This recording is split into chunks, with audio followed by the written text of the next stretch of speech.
Père, nous te remercions pour la parole ce soir. Je pense que c'est une parole très importante. C'est le moment de faire face aux problèmes dans nos vies et d'arrêter de fuir devant eux. Et nous savons que c'est là ta volonté. Tu ne veux pas que nous ayons peur de choses et que nous nous cachions d'elles. Tu ne veux pas que nous fuyions. En fait, tu veux que nous les traversions. Alors je prie que tu mettes des choses différentes sur le cœur des gens ce soir, dont ils ont besoin de s'occuper. Et que tu fasses ce soir ce que toi seul peux faire. Nous le demandons au nom de Jésus. Amen. Je veux vous parler ce soir de façon dont les gens fuient leurs problèmes. Comment nous évitons des choses au lieu de nous en occuper, parce que je crois que nous sommes dans une période dans notre société où tant de personnes fuient absolument tout, de leurs responsabilités à leur redevabilité. Les gens fuient le travail dur, ils fuient les choses difficiles.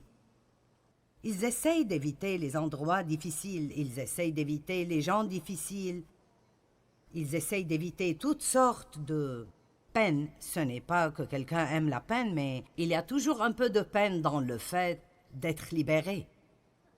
Les gens fuient devant eux-mêmes. Beaucoup de personnes ne se connaissent même pas du tout. Ils fuient la vérité, ils fuient le passé, ils ont peur de l'avenir. Mais la Bible nous dit que Dieu veut que nous vivions courageusement, qu'il veut que nous soyons audacieux et forts en lui, et que nous ne fuyions de rien, mais que nous sachions qu'il est toujours avec nous.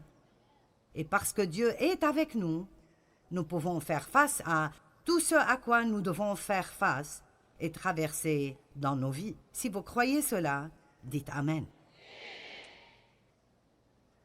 Je crois que, au lieu de courir, nous devons apprendre à nous tenir fermes et à voir le salut du Seigneur.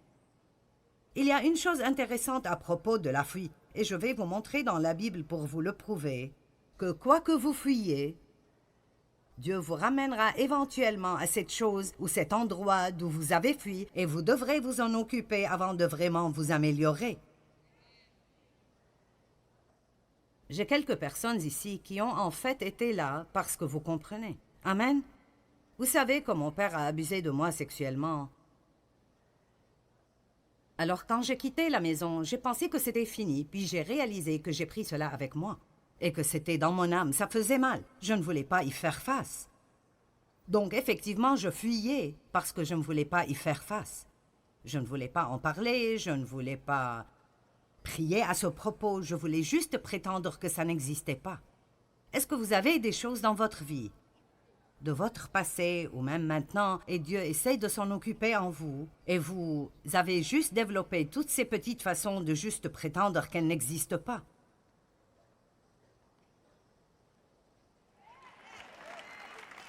Parce que vous ne voulez pas vous en occuper. Laissez-moi vous dire quelque chose. Mettre les choses sous le tapis, façon de parler, est en fait une chose très dangereuse.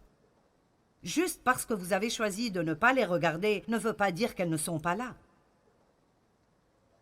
Et Dieu nous a oints pour nous occuper des choses et pas pour fuir. Eh bien, éventuellement, et je ne suggère pas que quiconque fasse ce que Dieu m'a fait faire, je suggère néanmoins que vous fassiez tout ce que Dieu vous demande de faire. Vous n'avez pas besoin de faire ce que Dieu m'a demandé de faire, mais vous devez faire ce que Dieu vous demande de faire, et il nous guide de façon différente. Donc, je priais un jour et j'ai senti que Dieu me disait « Le moment n'est pas encore arrivé, mais le moment viendra où tu devras aller et confronter ton Père à propos de ce qu'il t'a fait. » Si vous savez déjà ce qu'est l'abus sexuel parce que c'est arrivé avec vous ou parce que vous connaissez quelqu'un avec qui ceci est arrivé, tout cela opère basé sur ce secret horrible. Ne dis à personne, ne dis pas à ta mère, ne laisse personne savoir. L'agresseur vous dit que c'est une bonne chose, mais en même temps il vous dit de le cacher, ce qui n'a pas de sens du tout. Donc j'ai passé ma vie entière à cacher tout ce qu'il me faisait. J'avais peur de dire à quiconque. Et La dernière personne que je pouvais confronter était lui. Je me souviens qu'une fois, je lui ai écrit une lettre lui disant combien ce qu'il faisait me rendait misérable. Et j'ai eu tant de problèmes et j'ai été punie. Et alors j'ai eu peur de même essayer de lui dire quoi que ce soit de nouveau. Et l'une des choses les plus dévastatrices pour moi était d'être forcée d'agir comme si j'aimais quelque chose qu'en fait je haïssais et je détestais. C'était de la manipulation et du contrôle de la pire manière.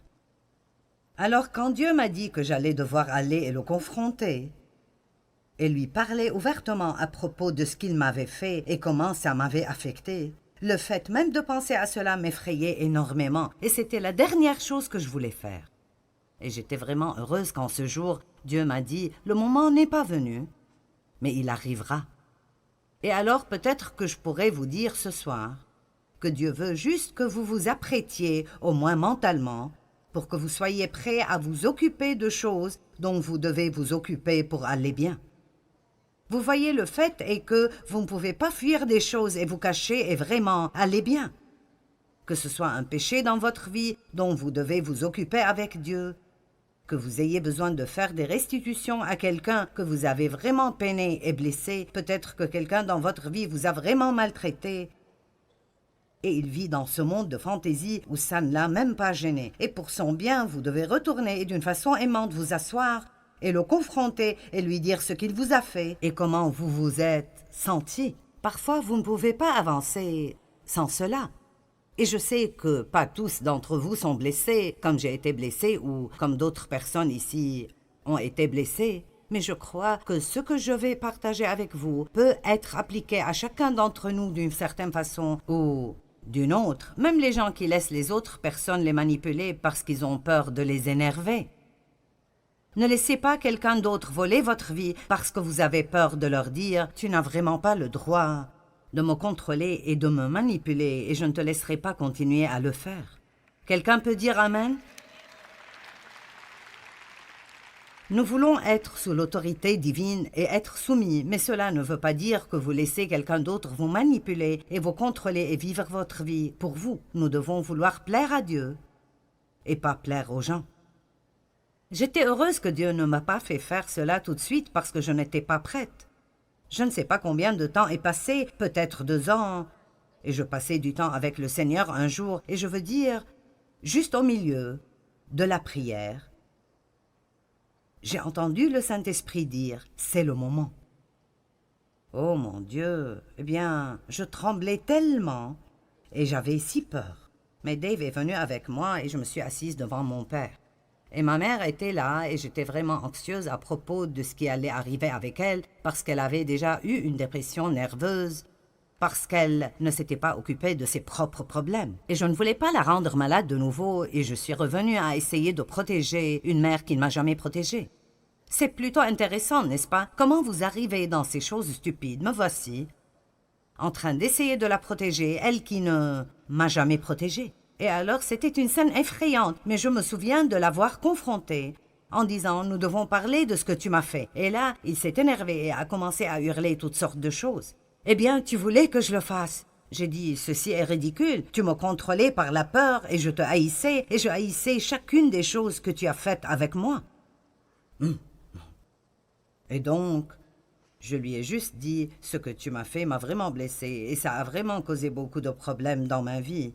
Et j'avais juste besoin de te dire comment ça me fait me sentir. Mais je lui ai aussi dit qu'en raison de mon amour pour Dieu, j'étais prête à lui pardonner.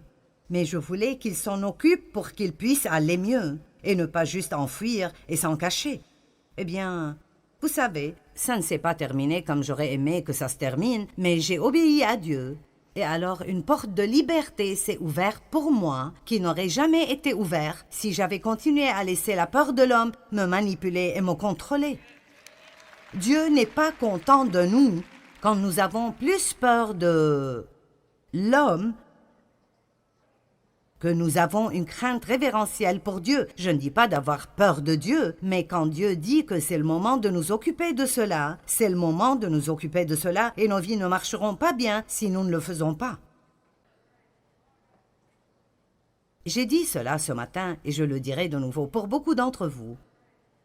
Je viens avec une parole prophétique ce soir en vous disant, c'est le moment. C'est le moment de sortir ces choses de sous le tapis que vous avez entassées là-dessous. Vous ne voulez pas entasser ces choses. Vous devez vous occuper de ces choses parce que sinon elles s'occuperont de vous. Elles vous voleront votre joie et elles seront juste plus profondément enracinées à l'intérieur de vous. Et cela causera des problèmes très, très profonds. Nous ne voulons pas fuir même de quelque chose d'aussi petit que de nettoyer une stupide armoire ou bien de faire le ménage dans notre maison. Nous devons arrêter d'agir comme si tout nous accablait et savoir qui nous sommes en Christ, qu'il est Emmanuel, Dieu avec nous, qu'il est en nous et le plus grand vit en nous. Ne chantons pas juste des chants à ce propos, vivons-le. Amen. Et alors, j'ai trouvé que Dieu m'a fait retourner pour confronter certaines choses avant que je ne puisse vraiment aller mieux et continuer. J'ai aussi eu beaucoup de difficultés avec des personnes qui étaient comme mon père. Si vous avez été élevé par quelqu'un qui a un certain type de personnalité et ils vous ont vraiment maltraité, vous aurez peut-être la même réaction que moi. Eh bien, ma mère était vraiment faible et elle ne faisait pas face à mon père, même si elle savait ce qu'il faisait. Et alors j'ai grandi en haïssant la faiblesse. Je veux dire, je détestais la faiblesse. Je ne voulais entendre personne en train de grogner et de dire « Je ne peux pas, c'est juste trop dur ». Ça m'énervait vraiment. Et je suis devenue l'une de ce genre de personnes. Je ferai tout ce que je veux faire. Eh bien, ceci a un bon côté parce que ça m'a aidé à persévérer et même à faire beaucoup des choses que je fais aujourd'hui. Mais je ne pouvais pas laisser cela devenir comme si je voulais que tout le monde dans le monde entier soit comme moi et déteste tout le monde qui n'est pas fort. J'avais aussi un problème avec la personnalité de mon père et alors j'avais deux façons d'agir avec les gens. Soit je sortais avec quelqu'un que je pouvais contrôler, ou si je sortais avec quelqu'un de vraiment fort, je me soumettais de nouveau comme je le faisais devant l'autorité de mon père et je le laissais me contrôler. Et ce n'est pas une façon de vivre. Nous avons besoin d'être libres d'être nous-mêmes, d'être ce que Dieu nous a créés pour être, de prendre nos propres décisions, de vivre notre propre vie, de vivre pour plaire à Dieu et non pour être manipulés et contrôlés par le passé ou par les personnes de notre passé. Amen. Quoi que l'on vous ait fait, vous n'avez pas à continuer à saigner pour le reste de votre vie. Donc, quand vous fuyez quelque chose, ultimement, Dieu vous fera revenir et y faire face. Moïse, Actes chapitre 7, verset 22.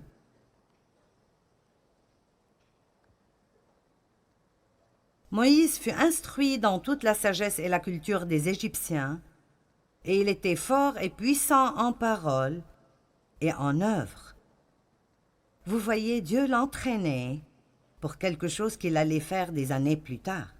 Et vous pensez peut-être que ce que vous faites est si inutile parce que vous avez un rêve de faire cette autre chose. Mais tout ce que nous faisons fait partie de la chose suivante que nous ferons. Amen. Et il avait 40 ans lorsqu'il lui vint dans le cœur de visiter ses frères, les fils d'Israël, pour les aider. Il avait un désir d'aider les gens. C'était bien. Il en vit un qu'on maltraitait injustement. Et prenant la défense de l'homme opprimé, il le vengea et frappa l'Égyptien et le tua. Il pensait, et j'aime ce verset, et je vous parlerai un peu plus à son propos demain. Il pensait que ses frères comprendraient que Dieu voulait se servir de lui pour les libérer. Il avait pris pour acquis qu'ils l'accepteraient, mais ils ne le comprirent pas. J'ai pensé que quand Dieu m'a appelé dans le ministère, que tout le monde applaudirait, mais ils n'ont pas applaudi. Ils n'ont pas compris, ils n'étaient pas enthousiasmés, et j'ai eu l'opposé exact de ce à quoi je m'attendais des gens. Est-ce que vous obtenez parfois l'opposé exact de ce que vous attendiez des gens? Dieu ne veut pas que nous prenions nos décisions basées sur si les gens applaudissent ou pas. Il veut que nous le fassions parce que nous croyons que c'est ce qu'il veut que nous fassions. C'est le moment pour que certaines personnes se lèvent et soient fortes en le Seigneur. et arrête d'être manipulé par l'opinion populaire. Le lendemain, il vit soudainement deux d'entre eux se battre et se disputer. Il essaya de réconcilier les adversaires en disant « Vous êtes des frères, pourquoi alors vous faites-vous du mal ?» Mais celui qui maltraitait son compagnon le repoussa en disant « Qui t'a établi comme juge sur nous? Voudrais-tu aussi nous tuer comme tu as tué hier l'Égyptien » Verset 29. Quand Moïse entendit cela, il prit la fuite. Ça veut dire qu'il s'est enfui et alla vivre comme un exilé et un étranger dans le pays de Madian, où il est devenu le père de 2 fils. Et 40 ans plus tard, donc maintenant il avait 80 ans. Mon Dieu, la fuite fait perdre beaucoup de temps. Là, Dieu lui apparut dans le désert. Vous remarquerez que dans 4 de ces endroits que je partagerai avec vous ce soir, à chaque fois que ces personnes fuyaient, ils ont toujours terminé dans le désert. Est-ce que vous me suivez ce soir? Le désert est un endroit sec, misérable et malheureux. Vous ne vous sentez pas bien dans votre vie, et puis ça développe toutes sortes d'autres problèmes, parce que si vous n'aimez pas ce que vous faites, puis vous devez trouver une excuse et blâmer ce que vous faites sur quelqu'un d'autre. Et nous allons si loin dans le trou du lapin blanc que nous n'avons aucune idée de comment sortir. Donc, 40 ans plus tard, et il avait maintenant 80 ans, Dieu lui apparut dans un buisson en feu. Moïse, voyant cela, fut émerveillé par cette apparition. Et comme il s'approchait pour l'examiner, la voix du Seigneur se fit entendre en disant « Je suis le Dieu de tes pères, le Dieu d'Abraham, d'Isaac et de Jacob. » Et Moïse tremblait et était si terrifié qu'il n'osait même pas regarder. Puis le Seigneur lui dit « Ôte tes souliers de tes pieds, car le lieu sur lequel tu te tiens est une terre sainte. » Verset 34, « J'ai assurément vu la souffrance et l'oppression de mon peuple en Égypte. J'ai entendu ses gémissements et ses lamentations, et je suis descendu pour le délivrer. Regardez cela. Et maintenant viens, et je t'enverrai en Égypte. » Allez, quelqu'un doit crier. Comment pouvons-nous être libérés de quoi que ce soit si nous en fuyons? Comment pouvons-nous possiblement être libres de cela si tout ce que nous espérons est de ne pas avoir à nous en occuper? Si notre but est de ne jamais avoir à nous en occuper, je peux vous garantir que le diable s'assurera que vous le trouverez à chaque tournant. Et la façon d'arriver au point où vous n'avez pas peur des choses est de leur...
faire face. La seule façon de chasser la peur est de lui faire face quand vous la confrontez. Vous devez apprendre comment le faire même effrayé. Devant mon père, j'avais si peur, je tremblais, j'étais nerveuse. Mais je ne pouvais pas arriver de l'autre côté de cela si je ne m'en occupe pas. La seule façon dont vous pouvez être libre est de vous occuper des choses. La vérité vous rendra libre, mais la vérité doit être appliquée dans votre vie pour que vous soyez libre. Il s'est enfui de l'Égypte, et Dieu l'a renvoyé en Égypte. Genèse chapitre 16, versets 8 et 9. Maintenant, je sais que certains pensent, comment est-ce que cela s'applique à moi? Eh bien, Dieu vous le montrera. Je pense que certaines personnes ont des choses enfouies si profondément en eux qu'elles sont sous tellement de couches, elles leur font toujours mal et leur causent de la peine. Mais ils ne réalisent même pas que c'est un problème.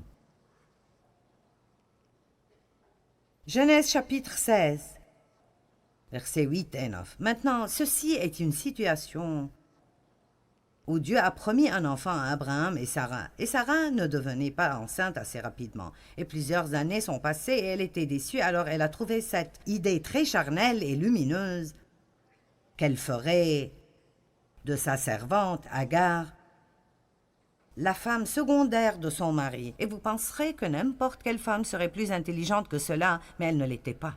Et Agar est devenue enceinte, et puis elle a développé une attitude envers Sarah. Aujourd'hui, ce serait quelque chose comme « je suis enceinte et tu ne l'es pas ».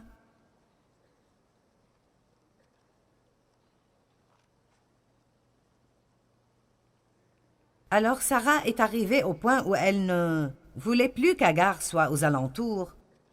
Donc Abraham l'a fait partir. Il l'a traitée d'une façon affligeante, il ne l'a pas fait partir, et elle a fui. Le verset 6 dit qu'elle a couru, ou elle a fui cette situation. Verset 7, l'ange de l'Éternel la rencontra près d'une source d'eau, où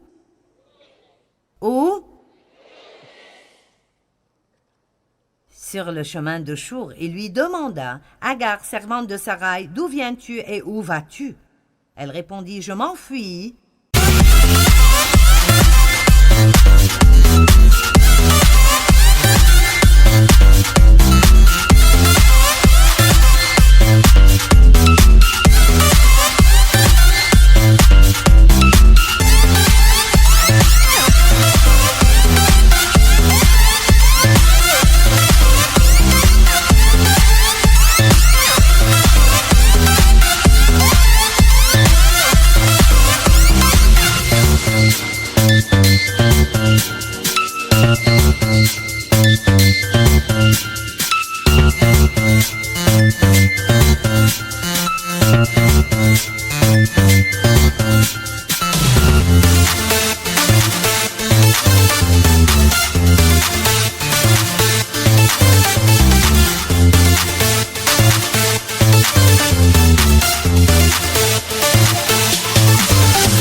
De chez ma maîtresse.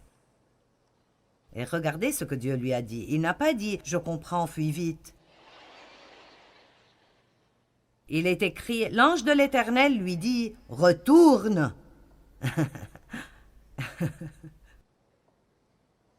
Eh bien, retourne auprès de ta maîtresse et humilie-toi devant elle. Maintenant, quel genre de chose est cela? Ici, cette femme, Sarai, la maltraite. Elle fuit cette situation et ça semble être une chose raisonnable à faire. Écoutez-moi, juste parce que vous voulez fuir d'un endroit qui vous est inconfortable, ça ne veut pas dire que Dieu veut que vous partiez.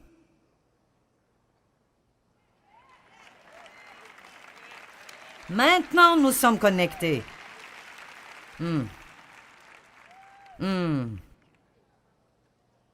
Il y a un temps où nous devons partir d'endroit, mais ce n'est pas quand vous le voulez, c'est quand Dieu vous fait partir. Dieu a dit à Abraham de partir. Pars de là où tu es, éloigne-toi de ta famille et de tous tes proches et va à un endroit que je te montrerai. Ils étaient tous païens.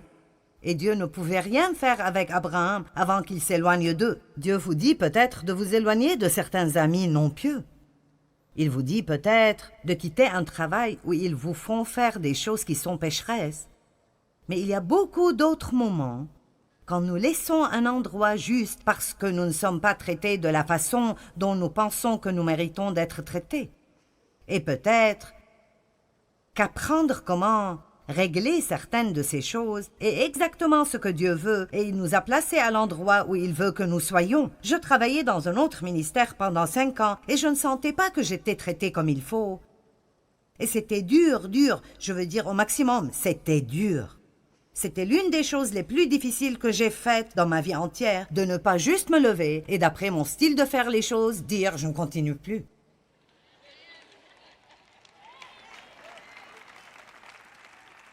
Mais cela aurait été facile. Et puis, une fois de plus, j'aurais pu éviter quelqu'un d'autre qui avait la personnalité de mon père. J'aurais pu prendre soin de moi-même au lieu d'attendre que Dieu prenne soin de moi. Êtes-vous là?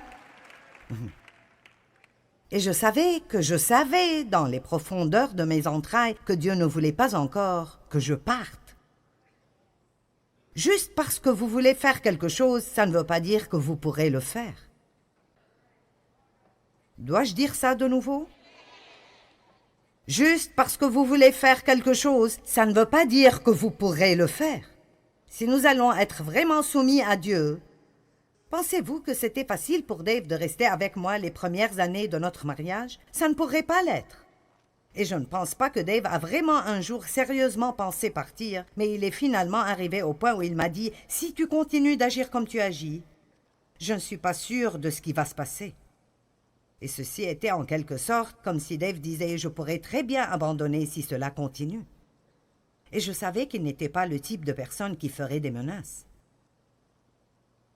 Il m'a épousée parce qu'il sentait dans son cœur qu'il était supposé le faire, et il était engagé à rester jusqu'à la fin. Et je crois que parfois Dieu prendra un chrétien mature et il le mettra avec quelqu'un qui est brisé et qui a besoin d'aide. Oui, je sais que certains d'entre vous disent « Oh mon Dieu !» Dans notre société, nous sommes devenus accros au confort. La Bible dit que nous devons servir Dieu, que ça nous convienne ou pas, que ce soit confortable ou pas, pendant la saison ou hors saison.